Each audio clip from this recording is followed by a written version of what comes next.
떠오르고 힘든 일에도 웃음.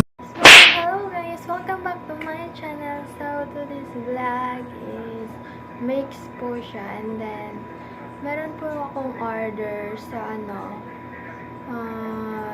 White Doctors. Ito po siya.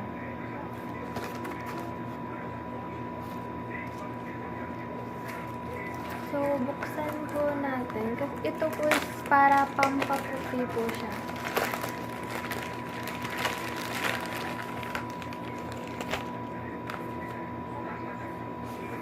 Ito yung instruction. How to use. Each box has 2 packages. 1 pack for exfoliation. This packet for mix without sugar. Lemon or chicken eggs. Skin for 5 minutes and bath toner. Apply lotion if you have. So whitening hairball powder is 7, 7-8. So ito po yung laman. So dalawa pong laman. Ito po siya.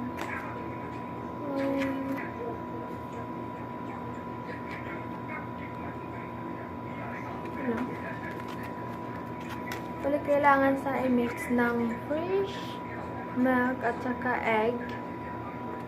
And then, gusto ko kasi siya i-try kasi nakita ko siya sa page nila is pag nilagyan mo, permanent white na po siya. Pero kailangan mo gamitin every month. So, try ko gumamit.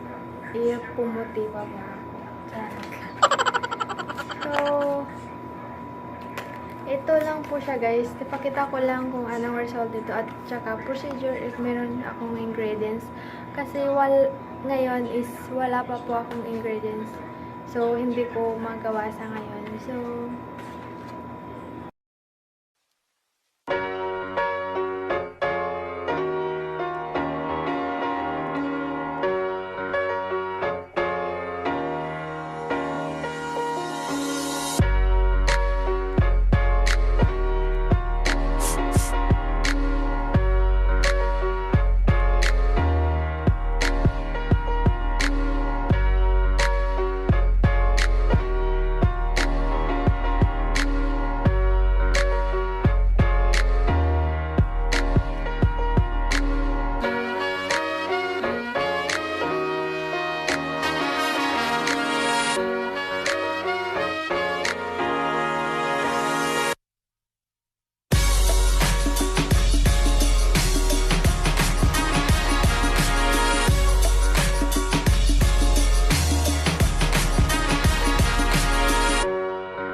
Hello guys, so ayun na nga guys, na-try ko po siya. Na-try ko na po yung Doctor's White. And then, sorry po, nandito po kasi ako sa labas ngayon kasi madilim po sa loob kasi. So, na-try ko po siya. And then, tingnan niyo naman yung face ko. Parang same lang din. Pero, yung effect niya sa akin is ano lang, nag-soft yung skin ko. Parang lumambot yung skin ko. Hindi po siya parang, lumambot talaga siya. And then, yung also, yung kamay ko is parang ano, lumambot. Lumambot po siya. So, yun na yung, ano, yun na yung effect sa akin. Hindi naman ako nag-expect na ano, mag-white talaga ako. Kasi ito talaga yung color ko. Pero gusto ko mag-lighten kasi ano,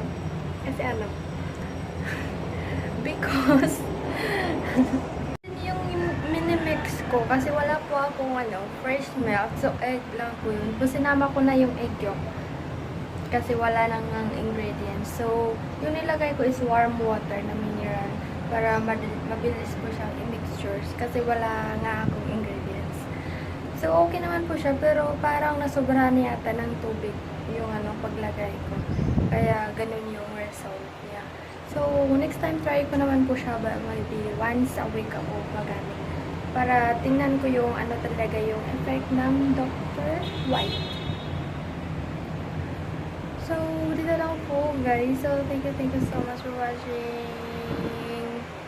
Sana patuloy niyo pa rin ako sa nagsuportahan. Thank you! Paano ilagay yung light bag sa ating mga ano. Lalagay natin siya sa kamay at siya. Yung procedure na tayo, lalagay mo lang siya ng ito at saka ng fresh milk. Tapos isang lemon o kaya ng isang calamansi. Tapos ayan, i-apply lang natin siya sa kamay niya. Tapos ipapain lang natin siya hanggang sa 15 minutes. Ayan. Tapos tututubuhan natin kung ano siya, kung safe ba siya para sa mga may allergy, ganyan. Tapos yan, nakikita natin. Tapos bagal lang natin siya 15 minutes. Ayan, nakita nyo. Diba? Pwede siya kahit kaninin. Tapos ugasan na natin siya. Yan. Diba?